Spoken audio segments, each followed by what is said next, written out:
দেশের শিল্পী সমাজের একটি বড় অংশ রাজনীতির সঙ্গে যুক্ত আছেন। বিশেষ করে বিগত সরকারের হয়ে অনেকেই সরব ছিলেন, কিন্তু রাজনৈতিক পট পরিবর্তনের পর তারা অনেকেই আছেন চাপের মুখে, কেউ কেউ আবার গা ঢাকাও দিয়েছেন। এসব দেখে রাজনীতিতে সরাসরি যুক্ত হতে চান না জনপ্রিয় অভিনেত্রী আজমেরী হক বাঁধন। তার ফেসবুকে একথা জানিয়েছেন অভিনেত্রী নিজেই। তিনি আরও জানান, আওয়ামী লীগ সরকার পতনের পর অনেক কাজও হারিয়েছেন। বাঁধন বলেন, আমার 3টি কাজ বাতিল হয়েছে, কারণ আমার সব প্রযোজক আওয়ামী লীগের সঙ্গে জড়িত। তারা আর আমার সঙ্গে কাজ করতে চান না। ভারতীয় একটা পণ্যের বিজ্ঞাপনের ব্যাপারে কথা হয়েছিল, তারাও না করে দিয়েছে। কেন জানতে চাইলে বাঁধন বলেন, আমি বাংলাদেশের পক্ষে কথা বলেছি, তাই ভারতীয় পণ্যের বিজ্ঞাপন থেকে আমাকে বাদ দেয়া হয়েছে। যদিও তারা আমাকে অন্য যুক্তি দেখিয়েছেন।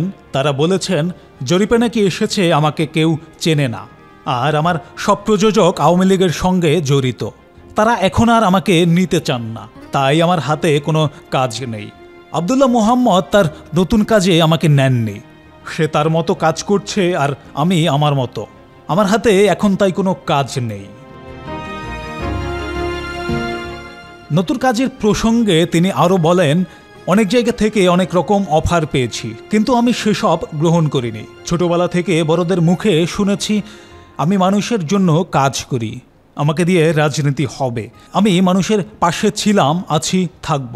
সবসময় বাংলাদেশের পক্ষে ছিলাম, আছি, ভবিষ্যতেও থাকব। দেশের নাগরিক হিসেবে দেশের মানুষের জন্য যেখানে দাঁড়াতে হয় আমি সেখানেই দাঁড়াবো। কথা বলতে হলে আমি কথাও বলবো, কিন্তু সক্রিয় রাজনীতি আমি কখনো করব না। রেহানা করার আগ পর্যন্ত ভেবেছিলাম রাজনীতি করব, কিন্তু রেহানা আমার মনটা বদলে দিয়েছেন।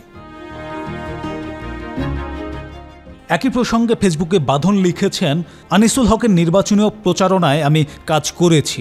2018 সালে জাতীয় নির্বাচনের প্রচারণায়ও যুক্ত ছিলাম। এমনকি 2017 সালে ডেন্টাল অ্যাসোসিয়েশনের নির্বাচনে দাঁড়িয়ে বাংলাদেশের ডেন্টাল সোসাইটির সদস্য নির্বাচিত হয়েছিলাম।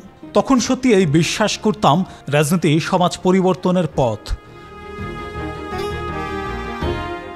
সময়ের সঙ্গে সঙ্গে বুঝতে পেরেছি রাজনীতি আমার কাজ নয়।